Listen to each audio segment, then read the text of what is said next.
کے لیے ضروری ہے کہ دنیا کی محبت ختم کرے. جس کے دل میں دنیا کی ہوس ہے وہ خوش رہنے کے علاوہ دنیا کا ہر کام کر سکتا ہے. سمجھتے ہو؟ جب وہ دنیا کو مسافر خانہ نہیں سمجھے گا تو پاگل ہوتا رہے گا. ابے اس کے پاس پلاٹ آ گیا, ابے اس کے پاس گاڑی آ گئی, ابے اس کا امریکہ کا ویزا لگ گیا, ہم یہاں ٹھیلے بیچ رہے ہیں, ابے یہ سیدھا سیدھا بولو بھائی بھاڑ میں جائے. جب بحریہ ٹاؤن کے مالک کا جنازہ اٹھے گا تو میرے دوست نے 2 پلاٹ لے لیے تو کون سا تیر مار دیا؟ جو اونر ہے وہ مر جائے گا. ختم بھائی. تھوڑے دنوں میں ٹماٹر بیچو, رکشا چلاؤ, لینڈ کروزر میں گھومو, یہ تھوڑے دن کے کھیل ہیں, اس کے بعد ختم.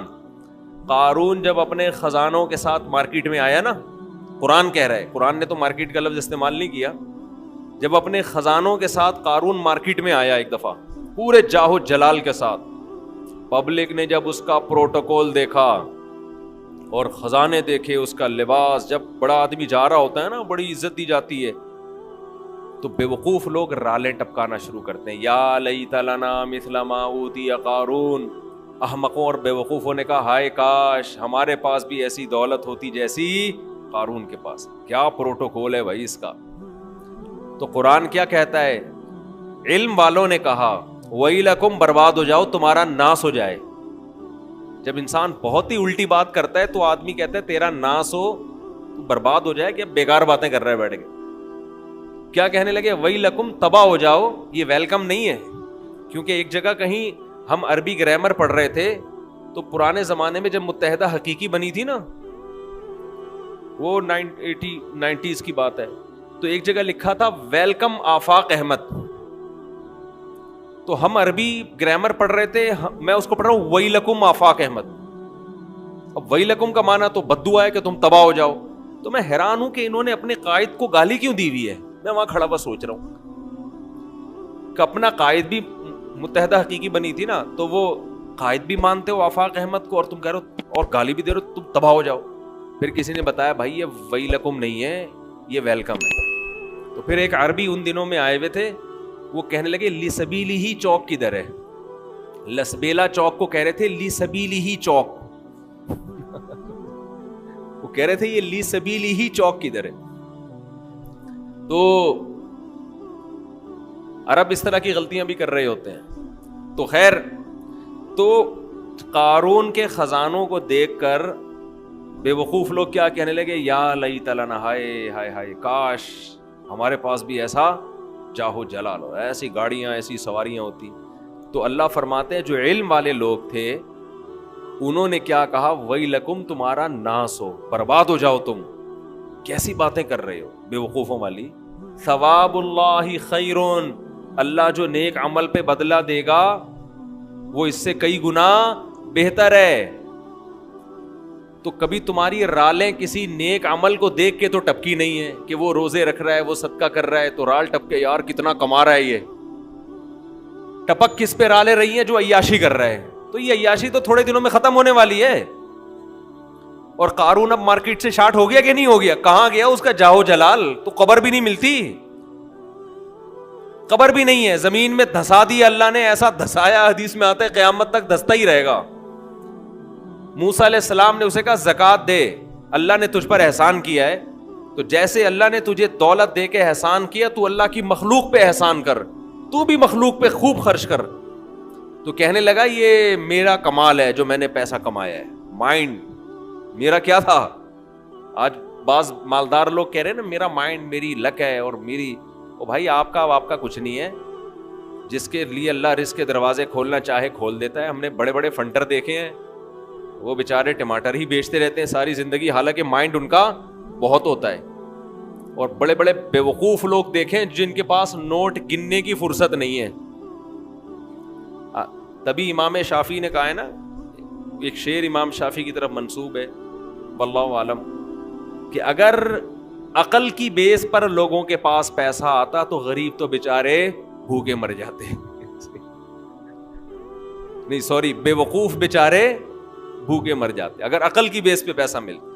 تو میں اکثر اس پہ ایک واقعہ بھی سناتا ہوں, میں جلدی سنا کے آگے چلتے ہیں.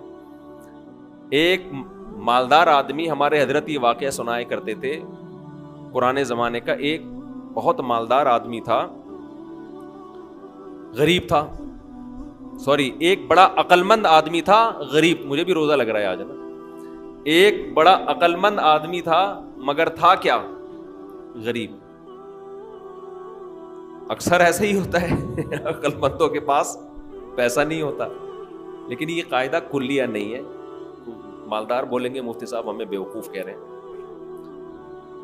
تو اس نے دیکھا کہ ایک آدمی بڑا مالدار تجارت کا سامان لے کے جا رہا ہے.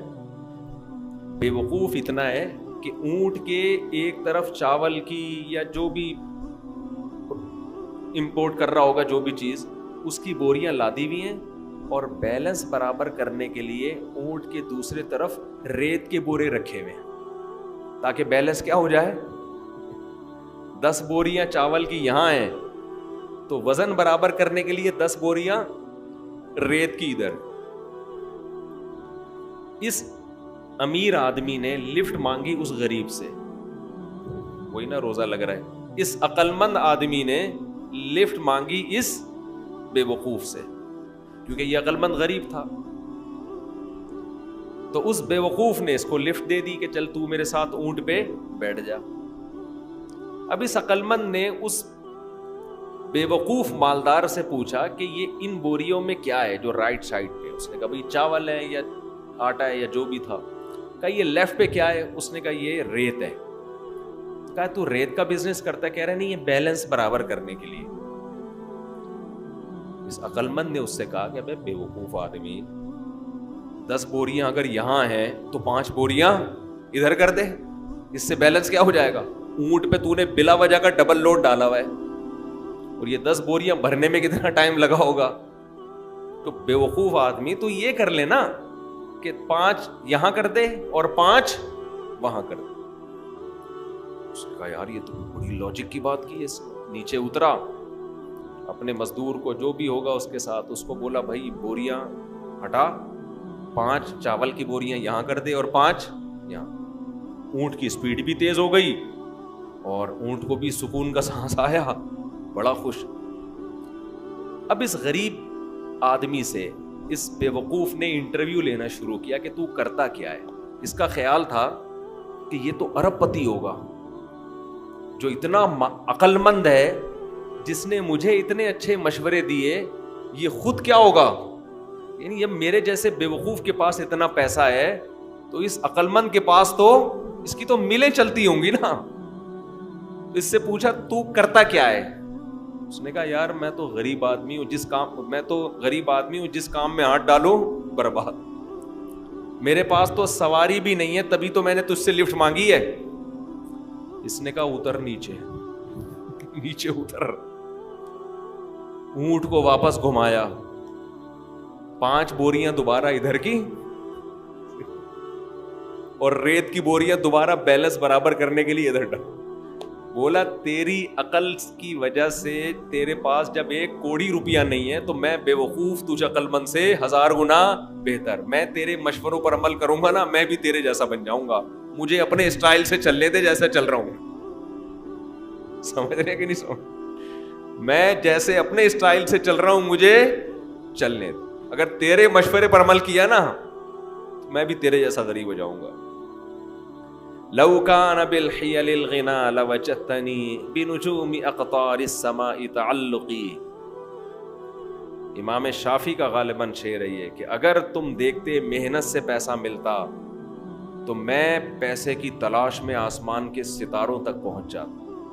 ہم نے دیکھا ہے بعض لوگوں کا ایک شوق ہوتا ہے, شوقیہ کچھ چیزیں پالتے ہیں رکھتے ہیں, وہ شوق ان کا بزنس بن کے ان کو کروڑ پتی بنا دیتا ہے, حالانکہ انہوں نے سوچا بھی نہیں ہوتا کہ اس شوق سے ہمیں کیا ملے گا, پیسہ.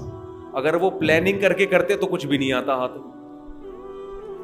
اس کا مطلب یہ نہیں کہ آپ محنت نہ کریں. پہلے ہی ہمارے یہاں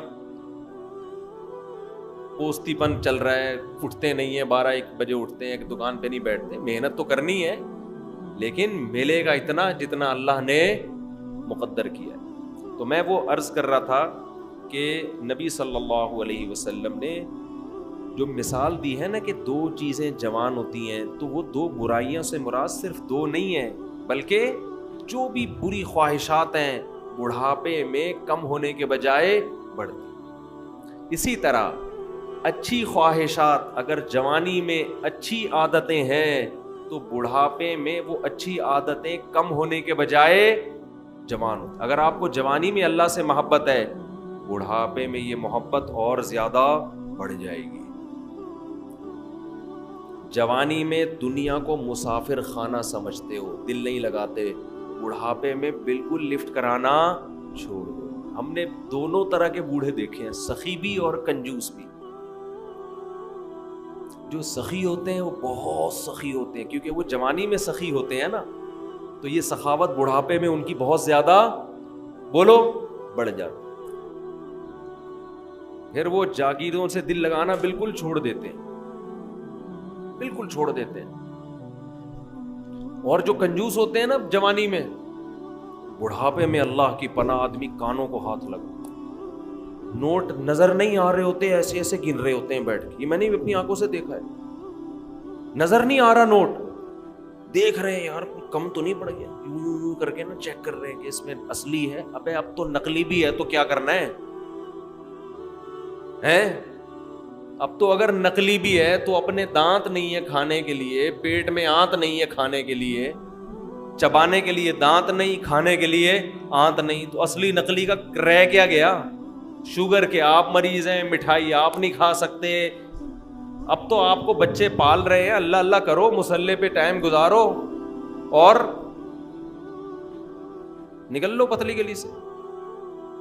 اللہ زندگی دے سارے بوڑھوں کو, لیکن اب تو یہ سوچ ہونی چاہیے نا, نہیں جناب ایسے ایسے گر رہے ہوتے, اتنے لالچ, اتنی ہوس, دل, اور ایسا پراپرٹی میں دل لگائیں گے, ادھر پلاٹ. ایک بوڑھے کا فون آیا میرے پاس, غیبت اس لیے نہیں, کسی کو کیا پتا کس کی بات کر رہا ہوں, میرا خیال ہے 85 سال تو ان کی عمر ہو, اور 10 قسم کی بیماریاں. کہنے لگے, رو رہے تھے, میرے بیٹے کا کاروبار کا نقصان ہو گیا, گھر میں بڑے مسائل آ رہے ہیں, رزق کی تنگی ہے, میں بہت ٹینشن میں ہوں.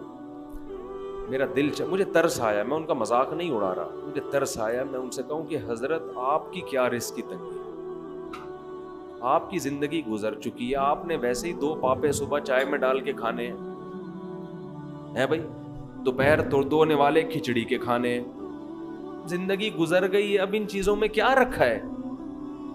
جو بیٹا جس کا کاروبار ڈوب گیا اس کو اتنی ٹینشن نہیں ہو رہی, جس نے آگے زندگی گزارنی ہے ابا کو اس سے زیادہ ٹینشن ہو رہی. لیکن ہم نے نیک بوڑھے بھی دیکھے ہیں, نیک بوڑھے بھی دیکھے. ہمارے نانا, اللہ تعالیٰ مغفرت فرمائے, نانا نانی دونوں, میرے نانا کی بھی 99 سال ماشاءاللہ عمر تھی, نانی نے بھی بڑی عمر پائی ہے. جب بھی ہم ان کے پاس جاتے تھے نا تو وہ شاعری شروع کر دیتے تھے, قبر کی آخرت کی, ٹھیک ہے, گھر جسے سمجھے ہو وہ تم گھر نہیں. مجھے پورا شعر یاد نہیں ہے ان کا, یعنی بار بار کہتے تھے, بیٹا جس کو تم گھر سمجھ رہے ہو یہ گھر نہیں ہے, گھر اصل کیا ہے, قبرستان. اور سخاوت ایسی, کھلا رہے کھلا رہے کھلا رہے, ہر وقت کچن میں کھانا بنتا رہتا تھا. مسجد کے امام بھی تھے ہمارے نانا, تو جو گلی محلے میں جا رہا ہے نا اس کو بلایا, ادھر آ بیٹھ. گھر والوں کو ٹینشن دی ہوئی تھی, کھانا لے کر آؤ اس کے لیے. تو گھر والے بھی تنگ آ گئے تھے. تنگ آنے کا مطلب ظاہر ہے بار بار بار بار کھانا گھر میں پکتا رہے, لیکن سخاوت تو تھی نا.